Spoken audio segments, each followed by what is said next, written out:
Merry Christmas, Happy Holidays, and welcome to my 300 video / end of the year special. Yeah, so originally it was supposed to be a top 10 3DS games, but after, you know, playing all of these games over here, I couldn't fit all of those games into just a top 10. I had to make a top 20, but there's just so many good and underrated 3DS games out there, and there's some that's overrated. But either way, if they're good, they're on here. At least the games that I played. So I put a lot of work into this. It really was supposed to be a top 10, but since I couldn't decide and made it a top 20, it's just a ton of work and a lot more scripting that I had to do for this special video. So I appreciate it if you guys would just, you know, like, subscribe. Just one click is, it might not seem like much, but it's a big help to me, and I would really appreciate it if you guys would, you know, comment of what you felt about it, the video, what you liked about it, like the video, and if you haven't, subscribed if you want to see more of these, because I do plan on making more of these videos where I do like cool reviews and whatnot. So without further ado, I know I rambled a lot. Happy New Year's. I know Christmas is over and all that by the time this comes out, but still, happy holidays and enjoy. Perfect.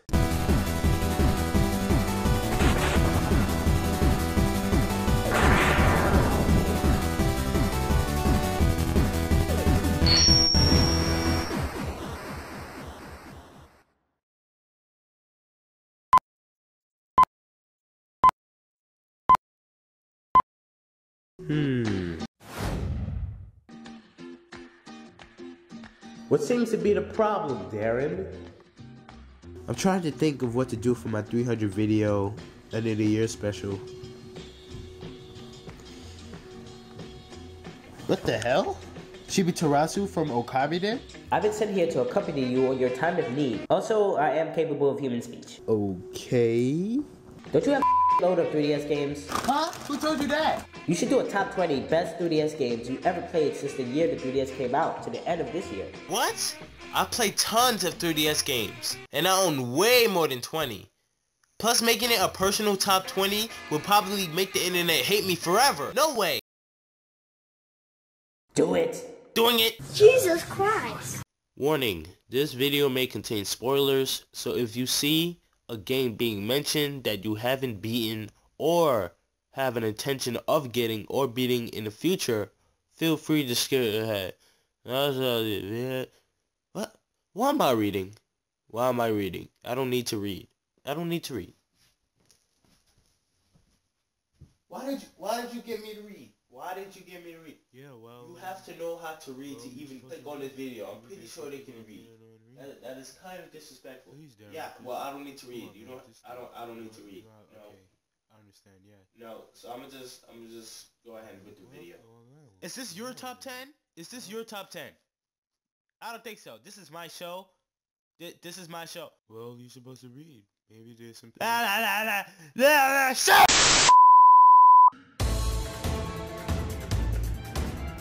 Number 20.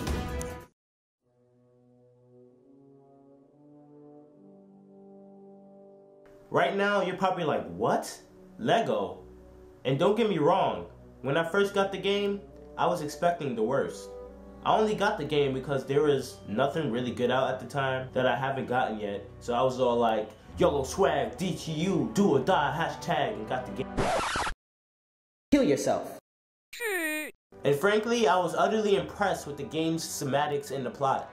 Games like this are very unique because they are plots and settings all under one art theme that everyone in the world was basically familiar with.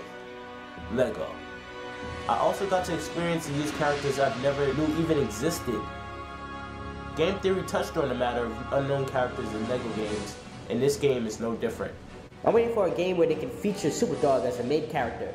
We could go around smelling butts anytime we like.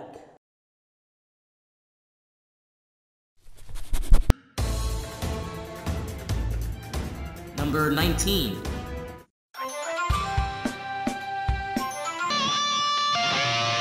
Woo! Scribblenauts! This was the first game I got from the Scribblenauts series, and I was astonished by how cool you can create things simply by spelling it in your magic notepad and make things come to life.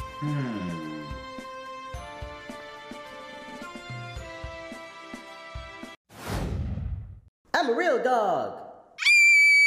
Scribblenauts Unlimited is basically a game where you complete various missions that require you using your epic notepad so you can eventually lift the curse off your sibling, who turned to stone because of a witch that you were being mean to.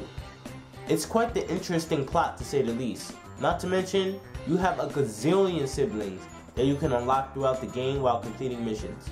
These siblings are indeed playable, but don't exactly have any unique abilities. They indeed wear interesting wardrobe though. I'm a real dog. Number 18.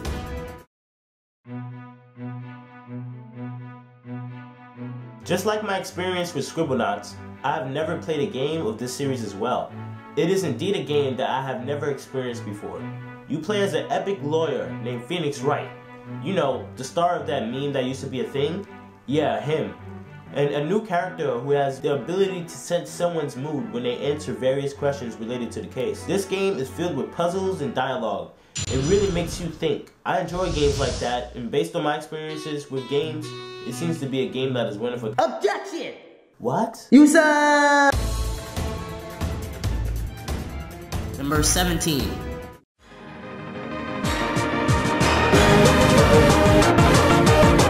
The newest addition to the Mario & Luigi RPG saga. New graphics, new mechanics, new plot. This game is solely directed towards Luigi because of his powers and what causes you to progress through the game. Well, I remember 2013 being labeled as the year of Luigi, since like 2 or 3 games going to have Luigi play a big role in. Oh, it's kind of funny because it seems like Luigi is only helpful when he's sleeping in this game. I'm more of a Mario fan than a Luigi one though. Why? Other than Mario sporting your favorite color of red, why is he your favorite brother?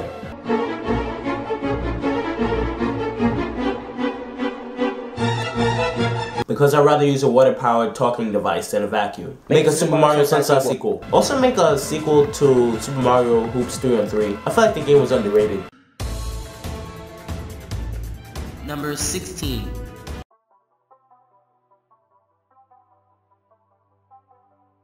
Wait, but I thought the Pokemon Mystery Dungeon series was your favorite Pokemon spin-off game ever. Well, it is. Then why is it not that high up in the list? Well, don't get me wrong. The game is amazing and all. But the only thing that it seems to have over the Pokemon Mystery Dungeon Explorer Saga is the improved graphics and the new mechanics. I have yet to see a game that surpasses the story and feel of Explorers of Sky. But who knows? If I never played Explorers of Sky, this game probably would have got a higher ranking in this top 20. Number 15.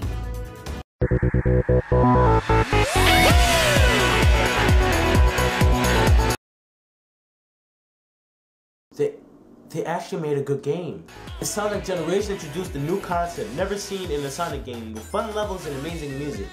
I put this game a little higher up, since a good Sonic game is hard to come by these days. I guess you can say the Sonic series is lost in this world. It seems that Sonic haven't made such a boom lately. But in all seriousness, I'm still one of those guys who deep down still have hope in the Sonic series.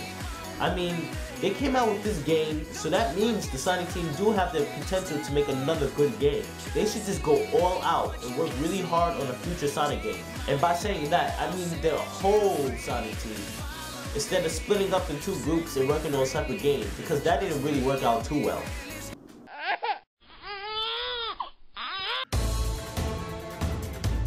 Number 14.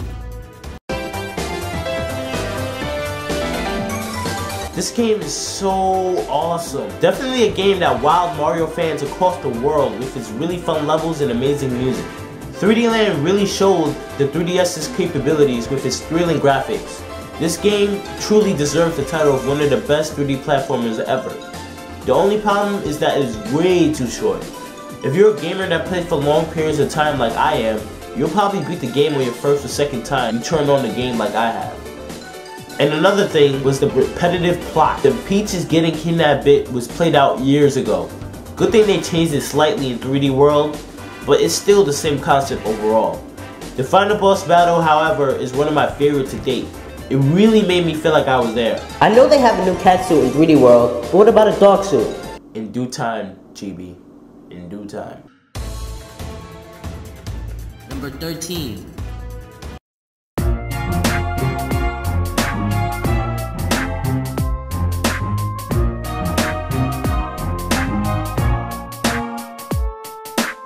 Luigis Mansion gave me quite the scare when I was a child, especially since I used to only play it at night. So frankly, I was excited when I found out they were coming out with a sequel to the unique series. But then again, what would the year of Luigi be without it? Anyway, this game really brings what all sequels should. Old characters along with new ones and new mechanics. You would want to see how much the sequel has improved, but you would still want that old feel to it. And I feel like this game did just that. That's it. Number 12.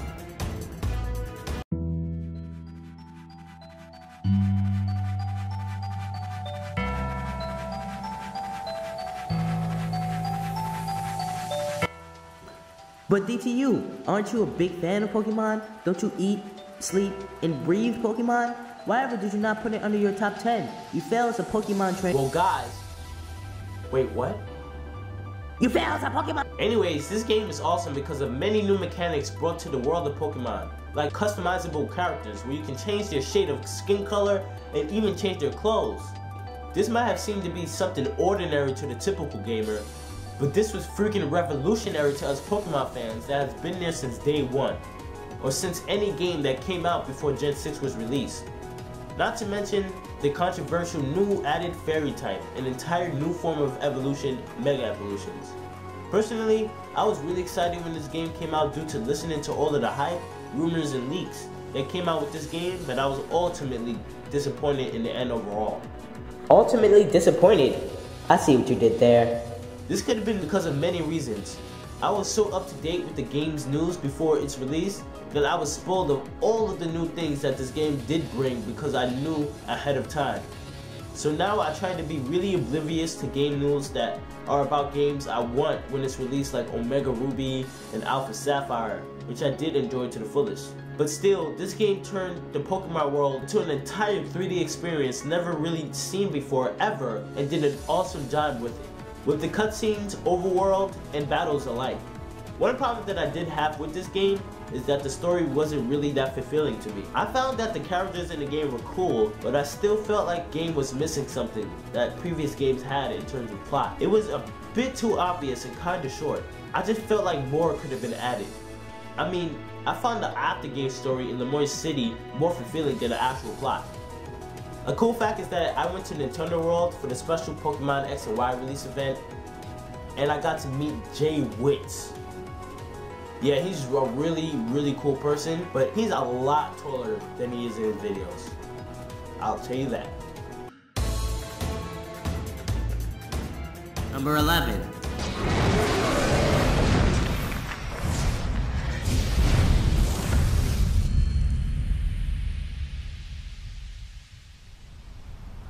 To be honest, this game was one of the games that should have gotten the highest spot, but I do remember all of the bumps I had with this game, including getting accustomed to it when I first got it. I mean, this game has countless weapons and armor, with armor that you can make and weapons you can customize yourself. It has tons of monsters that can utterly destroy when they see you, including ones that pop out of nowhere when your goal is to hunt or catch a specific one. Well, what I'm trying to say is that this game is hard as shit. I mean, the very first main boss in this game is an Elder Dragon. Just take a look for yourself.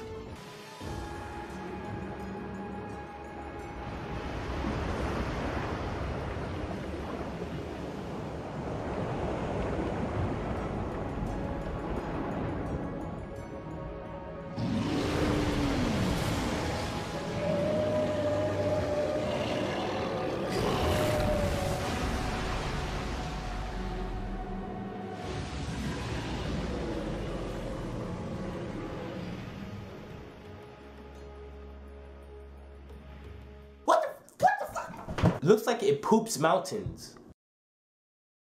Anyways, this game also has farming and fishing and can allow you to make your items in case you're too cheap to buy your own or if the goods aren't good enough for you.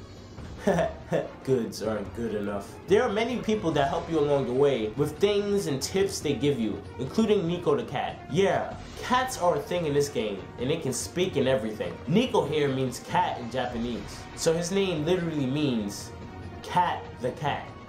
What would you expect? We all know cats are a bunch of dumbasses. I mean, Big the cat had a better name than that. I mean, at least it was a bit more unique than Cat the cat. And also, you get accompanied by these things called shakalakas on your adventures, which you can level up and equip various magics with.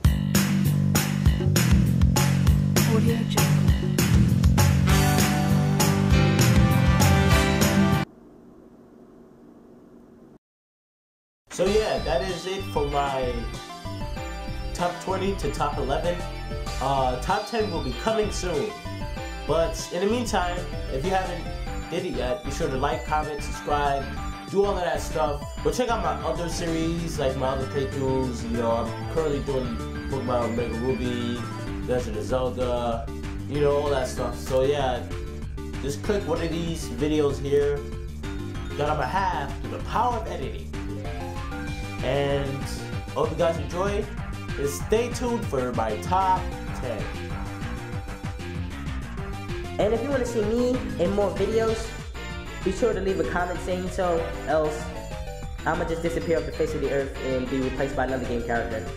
Anyways, if you would like to see any of your favorite video game characters in my new series, be sure to leave it in the comment section below, and we'll see what happens.